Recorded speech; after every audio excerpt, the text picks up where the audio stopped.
नमस्कार, देवभूमि समाचार में आप सभी का स्वागत है। मैं हूं आपके साथ रक्षंदा खान। आगे आप मेरे साथ देखेंगे उत्तराखंड की तमाम छोटी बड़ी खबरें विस्तार से, लेकिन उससे पहले नजर डालते हैं इस वक्त की हेडलाइंस पर। केदारनाथ उपचुनाव में भाजपा ने झोंकी ताकत, जनता के बीच पहुंच रहे मुख्यमंत्री पुष्कर सिंह धामी ऐतिहासिक जीत का किया दावा। केदारनाथ उपचुनाव से पहले बीजेपी कांग्रेस में नहीं थम रही बयानबाजी, सीएम धामी ने कांग्रेस पर लगाया जनता को भ्रमित करने का आरोप। कांग्रेस ने कहा तीर्थ पुरोहितों को भड़का रही भाजपा। राजधानी देहरादून में जमीनों की धोखाधड़ी की घटनाओं पर लगेगा ब्रेक। ई रजिस्ट्रेशन वेबसाइट पर लोगों को एक क्लिक पर मिलेगी रजिस्ट्री की सभी जानकारी। और देहरादून के सड़क हादसे के बाद एक्शन में पुलिस महकमा, सार्वजनिक स्थानों पर जाम झलकाने वालों के खिलाफ होगी कानूनी कार्रवाई। शहर के अलग अलग हिस्सों पर अभियान हुआ तेज। उपचुनाव की वजह से केदारनाथ विधानसभा हॉट सीट में तब्दील हो चुकी है, जिस पर न सिर्फ राज्य स्तरीय बल्कि केंद्रीय दलों की भी निगाहें टिकी हुई है। ऐसे में बीजेपी और कांग्रेस के बीच बयानबाजी होना आम बात है। राजनीतिक दल जनसभाओं में न सिर्फ जनता को साधने का काम कर रहे हैं, बल्कि सत्ता पक्ष और विपक्ष एक दूसरे पर निशाना भी साध रहे हैं। यह रिपोर्ट देखिए। उत्तराखंड की केदारनाथ विधानसभा सीट पर होने वाले उपचुनाव को लेकर जहां राजनीतिक दलों ने तैयारियों में कोई कसर नहीं छोड़ी, तो वहीं सियासी दलों के बीच बयानबाजी भी जारी है। सत्ता पक्ष बीजेपी खुले मंच से कांग्रेस पर निशाना साधती नजर आ रही है। मुख्यमंत्री पुष्कर सिंह धामी ने मुख्य विपक्षी दल कांग्रेस के प्रचार पर हमला बोलते हुए कहा कि कांग्रेस विकास कार्यों पर कम, पुराने मुद्दों पर ज्यादा फोकस किए हुए है। खासकर दिल्ली के बुराड़ी में केदारनाथ मंदिर के निर्माण को लेकर कांग्रेस सिर्फ जनता को भ्रमित करने का काम कर रही है। हमारे जो कांग्रेस पार्टी के नेता हैं, उनको बहुत परेशानी होती है, क्योंकि वो अपने समय में कर नहीं पाए। वो भ्रम फैला रहे हैं, झूठी बातें कर रहे हैं और इस विकास की गति को रोकने के लिए तमाम तरह की अफवाहें उड़ा के लोगों को गुमराह कर रहे हैं।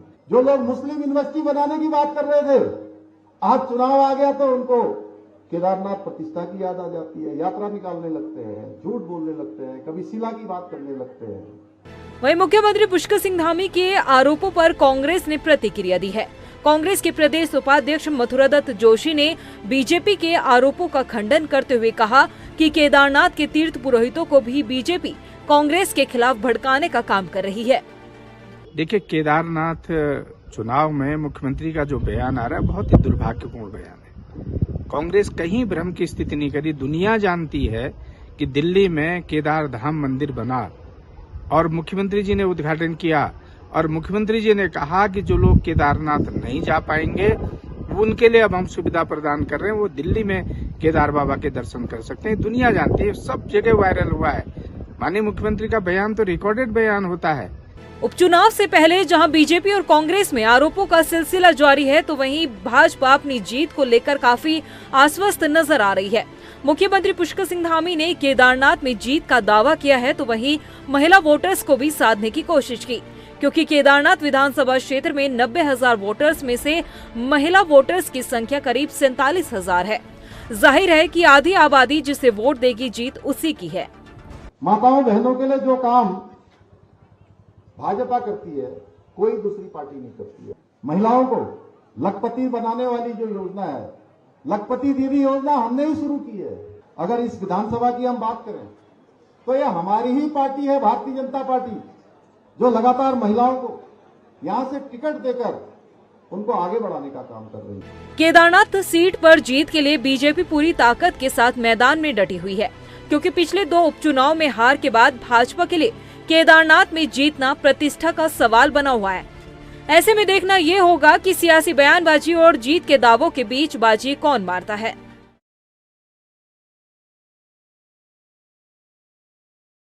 उधर किच्छा से कांग्रेस विधायक तिलक राज बेहड़ ने सिरौली कला को दोबारा नगरपालिका में शामिल करने पर हाईकोर्ट का आभार जताया। कांग्रेस विधायक ने आरोप लगाया कि सरकार संविधान की धज्जियां उड़ा रही है। उन्होंने कहा कि वो पहले ही सिरौली कला को नगर पंचायत का दर्जा देने के खिलाफ थे। जो बार बार अलग किया जा रहा है, पहले सिरोली कला, आज़ाद नगर ग्राम सभा, देवरिया और बंडिया 4 ग्राम सभाओं को नगर पालिका में जोड़ा गया। चारों में काम चल रहा है। दर्शन कोहली जी की जब चेयरमैन बने, चारों के अंदर पैसा दिया गया और लगभग 5 करोड़ रुपए के काम 5 साल में नगर पालिका ने वहाँ पर कराए और 4 करोड़ के काम लगभग मेरे द्वारा जिला योजना, राज्य योजना, विधायक निधि से मिलकर कराए गए। इसकी सूचियाँ मैंने दिखाई हैं। तो उसके बावजूद इसको आप बार बार पहले नगर पालिका में लाए, फिर बाहर किया आपने सिरोली कला को, फिर सरकार बैकफुट पर गई, फिर ले आई उसको वापस कर लिया अध्यादेश को, फिर नगर पालिका में जुड़ गया, फिर आपने ग्राम सभा को बना दिया कि ग्राम सभा का प्रस्ताव भेज दिया, फिर अलग कर दिया सरकार। माननीय न्यायालय ने इसमें सिरोली कला के लोग गए, माननीय न्यायालय ने इसमें स्टे कर दिया, पुरानी स्थिति बहाल कर दी है। कोर्ट ने सिरोली कला वालों को बधाई है जिन्होंने लड़ाई लड़ी है। उधर देहरादून के जिला अधिकारी सबीन बंसल ने जमीन धोखाधड़ी की घटनाओं पर लगाम लगाने के लिए डेडिकेटेड कंप्यूटर कियोस्क खोलने का फैसला लिया है। इसकी मदद से जमीन खरीदने वाला शख्स रजिस्ट्री से पहले ही ई रजिस्ट्रेशन वेबसाइट पर जाकर संबंधित जमीन से जुड़ी पूरी जानकारी ले सकता है। डीएम की माने तो रजिस्ट्रार सहित राजस्व विभाग के अधिकारियों को भी जमीन फर्जीवाड़ा रोकने के लिए कार्य योजना बनाने के निर्देश दिए गए हैं। अभी तक जितने भी हमने रजिस्ट्री ऑफिस के रिव्यूज लिए हैं और जितने भी लैंड फ्रॉड के केसेस को परयूज किया है, अवलोकन किया है, तो उसमें ये संज्ञान में आया है कि ज्यादातर लैंड फ्रॉड्स का जो कारण है, जो मल्टीपल ट्रांजैक्शंस हो रहे हैं, वो बायर की इग्नोरेंस है। कहीं ना कहीं पे जो बायर हैं उनको ये संज्ञानित नहीं हो पा रहा है कि कहाँ से वो उस जमीन के टुकड़े के बारे में डिटेल्स देखें कि उसका ऑलरेडी पहले ट्रांजैक्शन हो चुका है या नहीं, या वो पहले किसके नाम पे है, चढ़ी हुई है खतौनी में। हमारी रजिस्ट्री डिपार्टमेंट की एक इसमें वेबसाइट एग्जिस्ट करती है e-registration.gov.in करके। उसका हमें ये फील हुआ है कि उचित प्रचार प्रसार की शायद कहीं पर कमी रही होगी। राजधानी देहरादून के ओएनजीसी चौक पर हुए सड़क हादसे से सबक लेते हुए मित्र पुलिस ने सार्वजनिक इलाकों में जाम छलकाने और शराब पीकर वाहन चलाने वालों के खिलाफ अभियान तेज कर दिया है। एसएसपी अजय सिंह ने बताया कि शहर के अलग अलग हिस्सों में अभियान चलाकर करीब 1800 से ज्यादा लोगों के खिलाफ चालानी कार्रवाई की गई है। साथ ही 5 लाख का जुर्माना भी वसूला गया है। इसके अलावा शहर में मौजूद तमाम चौकी प्रभारियों को भी कड़े निर्देश दिए गए हैं। देखिए, ये जो सार्वजनिक स्थानों पर शराब पीने की शिकायत है, चूँकि आमजन जो उन रास्तों से जाते हैं, खासकर कभी टूरिस्ट जो बाहर से आते हैं उनकी शिकायत रहती है, लोकल लोग की भी रहती है कि कुछ ऐसे स्थान हैं चिन्हित जहाँ पर लोग गाड़ियों में बैठकर या खुले स्थान पर शराब या मदिरा सेवन करते हैं और जिससे आमजनों को भी असुविधा होती है। खास इसमें कोई झगड़े होने की संभावना भी रहती है। एक टोका टोकी में हॉट टॉक्स भी होती है, जिसको देखते हुए लगातार ऐसे इलाकों में जो शहर के आउटर इलाके हैं जहाँ पे से शिकायतें थी, लगातार अभियान हमारा चल रहा है। और अभी हमने जो इस अभियान के तहत 1894 लोग का इसमें चालान किया, 5,85,000 रुपये का जुर्माना भी लगा है। तो देखा जाए तो इस तरह सार्वजनिक स्थानों पर मर्यादा भंग करना, चाहे ऐसे टूरिस्ट स्पॉट जहाँ पर धार्मिक स्थलों की मर्यादा भंग करना, तो इसको देखते हुए अभियान चल रहा है और ये आगे भी निरंतर जारी रहेगा। उधर रुड़की में भी सीपीयू ने सघन चेक इन अभियान चलाया। आपको बता दें कि इस दौरान पुलिसकर्मियों ने वाहन चालकों को यातायात के नियमों का पाठ पढ़ाया। साथ ही एसआई मुकेश कुमार ने कोहरे को देखते हुए सभी वाहन चालकों को रिफ्लेक्टर लगवाने के लिए कहा है। उत्तराखंड में रोड एक्सीडेंट का ग्राफ बढ़ता जा रहा है। हम रोड एक्सीडेंट में पूरी दुनिया में 10वें नंबर पर आ चुके हैं, जो कि चीन और अमेरिका से भी हम आगे निकल चुके हैं। और अभी फिलहाल में कई घटनाएं हुई हैं, तो उच्च अधिकारियों सख्त निर्देश हैं कि जो भी ओवर स्पीड में वाहन चला रहे हैं उनके खिलाफ कार्रवाई की जाए। शराब पी के जो वाहन चला रहे हैं उनको जब्त किया जाए और बिना हेलमेट के, और जो कोहरे में जो वैसे बिना रिफ्लेक्टर के ट्रैक्टर टोलियां चल रही हैं, किसानों की भी चल रही हैं, उन पर रिफ्लेक्टर लगाए जा रहे हैं और लोगों को आगाह किया जा रहा है, जान है तो जहान है, कि मौत से खिलवाड़ ना करें। फिलहाल के लिए इस बुलेटिन में इतना ही। मुझे दे इजाजत, लेकिन चलते चलते नजर डालते इस वक्त की हेडलाइंस पर। नमस्कार।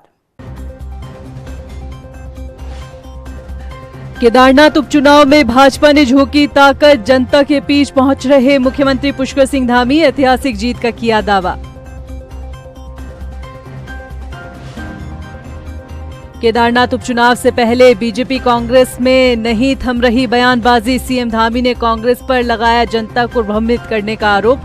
कांग्रेस ने कहा तीर्थ पुरोहितों को भड़का रही भाजपा। राजधानी देहरादून में जमीनों की धोखाधड़ी की घटनाओं पर लगेगा ब्रेक। ई रजिस्ट्रेशन वेबसाइट पर लोगों को एक क्लिक पर मिलेगी रजिस्ट्री की सभी जानकारी।